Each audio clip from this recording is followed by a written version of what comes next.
Hey guys, today I am going to discuss a keyword that is describe an interesting neighbor of yours. आपने एक interesting neighbour के बारे में बताना है जो आपके यहाँ पे रहता है. How long you have known this neighbor? कब से आप उनको जानते हो? What sort of person he or she is? कैसा पर्सन है वो? How often you see him or her? कब आप उनको देखते हो?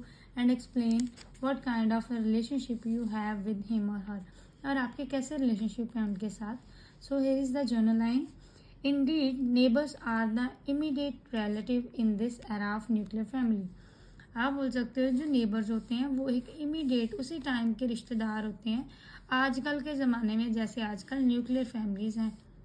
Here I would like to shed some light on my neighbor Mr. Amit who is very fascinating.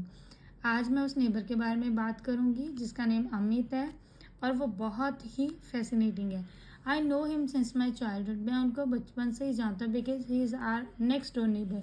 क्योंकि वो हमारे बिल्कुल घर के पास में ही रहते हैं.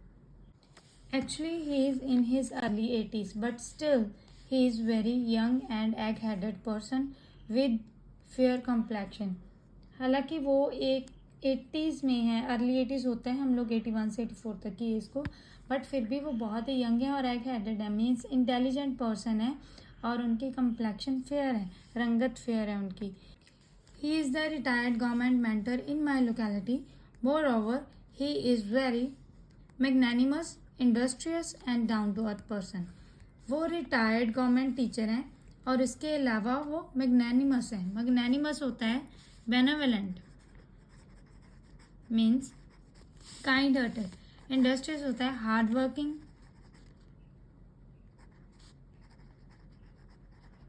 एंड डाउन टू अर्थ मतलब बिल्कुल डाउन टू अर्थ है. किसी तरह की कोई ईगो नहीं है.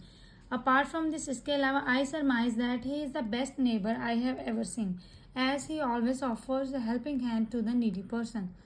मैं सोचता हूँ सरमाइज मीन्स थिंक. मैं सोचता हूँ कि वो बेस्ट नेबर हैं. उनके ऐसा कोई नहीं है क्योंकि वो जब भी किसी को नीड होती है तो हमेशा सभी की हेल्प के लिए रेडी रहते हैं. Offer helping hand is an idiom जिसका मतलब होता है लोगों की मदद के लिए रेडी रहना. I vividly reminisce during COVID-19 pandemic, he used to help the individuals by giving them edibles. जब कोविड-19 कोरोना का टाइम था तो उस टाइम पे वो लोगों की हेल्प किया करते थे उनको एडिबल्स देके खाने वाली चीज़ें देके. Besides this, he is a health conscious person and goes for a morning walk daily. I also join him every day. वो एक हेल्थ कॉन्शियस पर्सन है. सेहत का ख्याल रखते हैं. हमेशा मॉर्निंग वॉक के लिए जाते हैं और मैं उनको हर रोज़ ज्वाइन करता हूँ. The most fascinating trait of his personality is that he is a garrulous person. He generally tells me the stories of his professional life. Seriously I never feel boredom in his company. सबसे ज़्यादा जो interesting चीज़ क्या है उनकी personality की वो एक garrulous person है. गैरुलस का मतलब होता है talkative. He generally tells me the stories of his professional life. उन अपनी स्टोरीज बताते रहते हैं मुझे अपनी प्रोफेशनल लाइफ के बारे में वो हमेशा मुझे अपनी प्रोफेशनल लाइफ के बारे में स्टोरीज बताते रहते हैं और मैं कभी भी उनकी कंपनी में बोर फील नहीं करता. Boredom means bore. Once my grandfather told me that he was not born with silver spoon but because of his dedication and perseverance he earns name and fame in teaching domain. Even now he is the member of jury in my locality. एक बार मेरे grandfather ने बताया कि वो एक highlight family में जहाँ बोल सकते हो कि इलिटरेट फैमिली में पैदा नहीं हुए थे. ये हमारा इडियम होता है. बट उनकी डेडिकेशन और उनके परसवेरेंस से डेडिकेशन और परसवेरेंस होता है अपनी दृढ़ता और बिना रुके डिफ़िकल्टीज़ को फेस करते हुए आगे बढ़ते जाना. उसके साथ उन्होंने बहुत नाम और पैसा कमाया टीचिंग प्रोफेशन में या फील्ड में. इवन अभी तो वो एक मेंबर हैं जरी के मेरी लोकेलिटी में. जरी का मतलब होता है committee. He not only helps me in my academics but also teaches me ample life lesson. उन्होंने सिर्फ मुझे मेरे एकेडमिक्स में ही सहायता नहीं की. उन्होंने मुझे बहुत सारे लाइफ लेसन भी सिखाए. सोलली का मतलब होता है only. He always treat me as his grandson और ग्रैंड डॉटर.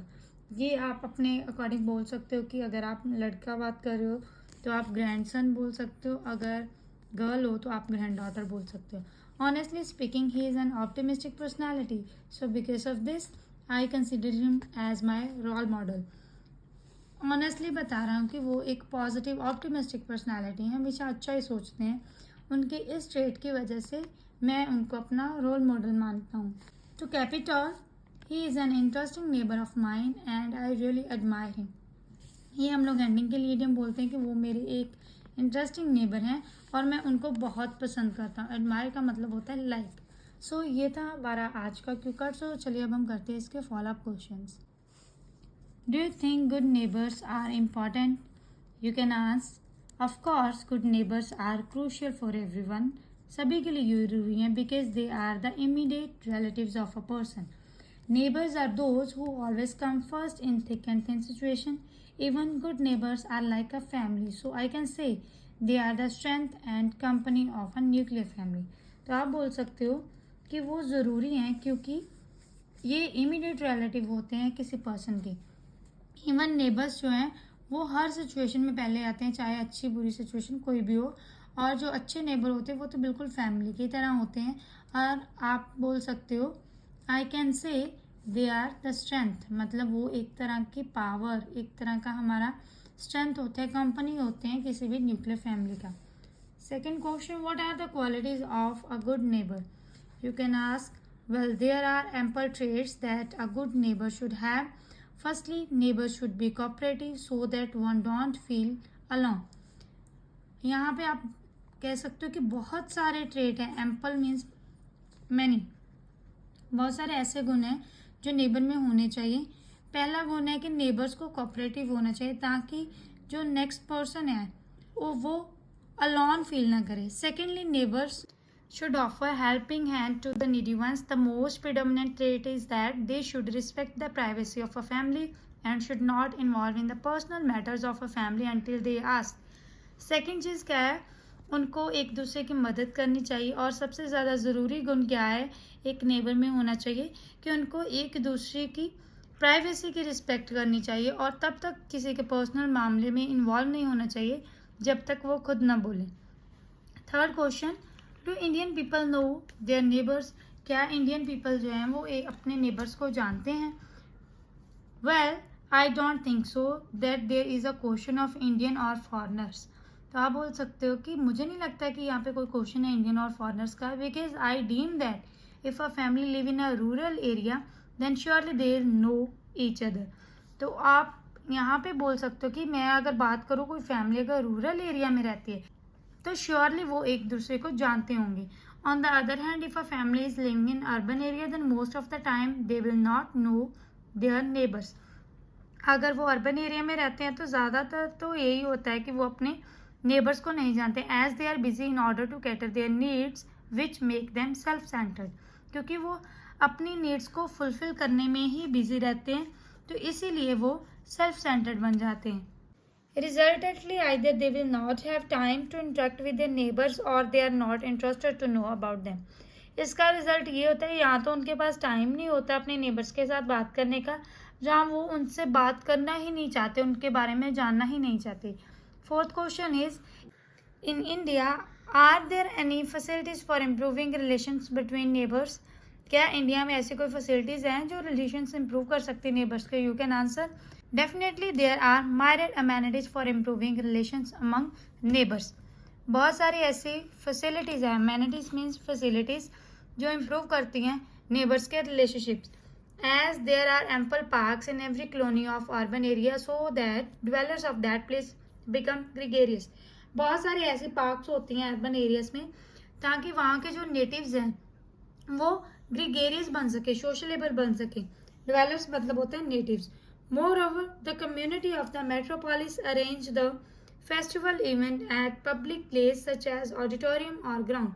और जो कम्युनिटी होती है किसी भी सिटी की वो फेस्टिवल भी अरेंज करती है ऑडिटोरियम में और ग्राउंड में ताकि इंडिविजुअल्स जो है वो इकट्ठे इंजॉय कर सके एंड स्ट्रेंथन और build their bond of friendship. और बिल्ड कर सके बॉन्ड अपना फ्रेंडशिप का, जहाँ स्ट्रेंथन कर सके बॉन्ड फ्रेंडशिप का. ये थे हमारे आज के फॉलोअप क्वेश्चन और हमारा आज का क्यू कार्ड। होप है कि आपको सारा कुछ अच्छे से समझ आया होगा। If you have any problem you are free to ask me in the comment box. अगर आप पहली बार मेरे चैनल सुमन आर्ट्स पे विजिट कर रहे हो तो please subscribe my channel and press the bell icon too, ताकि मैं जब भी वीडियो अपलोड करूँ आपको नोटिफिकेशन मिल सके। बेसिकली इन दिनों में मैं अपने चैनल पे न्यू क्यू कार्ड्स की वीडियो अपलोड करती हूँ। बेल आइकन भी दबा लीजिएगा ताकि जब भी मैं वीडियो अपलोड करूँ आपको नोटिफिकेशन मिल सके। Thank you so much, have a nice day.